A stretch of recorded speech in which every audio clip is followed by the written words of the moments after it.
Halo guys, assalamualaikum. Ketemu lagi dengan saya Ines Diana Putri.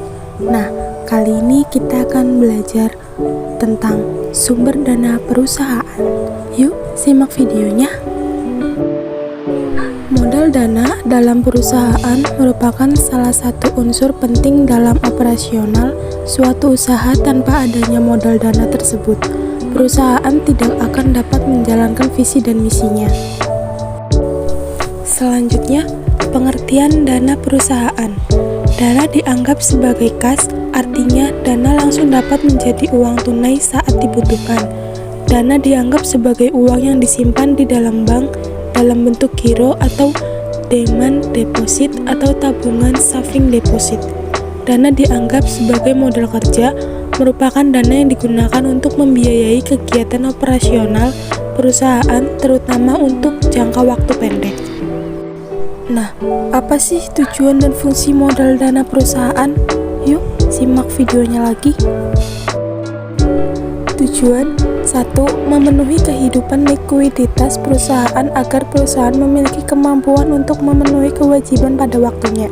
2. Memungkinkan perusahaan memiliki persediaan yang cukup agar dapat memenuhi kebutuhan pelanggannya.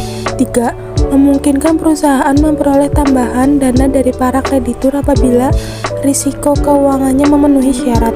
4. Perusahaan memberikan syarat kredit yang dapat menarik minat pelanggan dengan kemampuan yang dimilikinya. 5. Memaksimalkan penggunaan aktiva lancar agar dapat meningkatkan penjualan dan laba. Fungsi 1. Investasi dalam aset lancar sering mengalami perubahan dan cenderung labil. Sementara itu, aset lancar adalah modal kerja perusahaan, artinya perubahan tersebut akan berpengaruh terhadap modal kerja. Oleh karena itu, hal ini perlu mendapat perhatian yang sungguh-sungguh dari manajer keuangan. 2. Dalam praktiknya, seringkali separuh dari total aktiva merupakan bagian dari aktiva lancar yang merupakan modal kerja perusahaan. Dengan kata lain, jumlah aset lancar sama atau lebih dari 50% total aktiva. Nah, yang selanjutnya B. Sumber dana dari dalam perusahaan. Perseroan terbatas adalah perusahaan yang modalnya terbagi atas saham-saham dan tanggung jawab pemegang saham terbatas pada jumlah saham yang dimilikinya. Saham merupakan bukti kepemilikan suatu perusahaan. Adapun jenis-jenis dari saham adalah saham biasa atau common stock, saham preferen atau preferred stock, saham preferen kumulatif atau kumulatif preference stock, saham bonus, saham pendiri, dan saham kosong.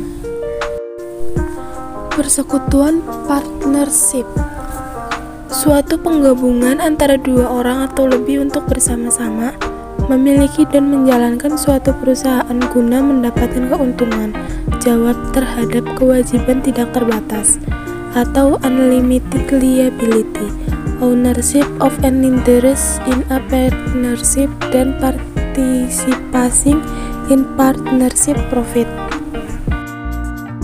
Selanjutnya, jenis-jenis modal koperasi.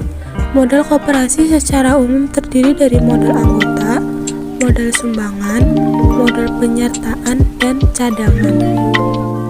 Utang jangka pendek meliputi utang dagang, trade credit, pinjaman bank jangka pendek dengan jaminan, secured short term loan, pinjaman bank jangka pendek tanpa jaminan, unsecured short term loan, letter of credit, commercial paper factoring, modal koperasi sumbangan, modal dan kredit rekening koran.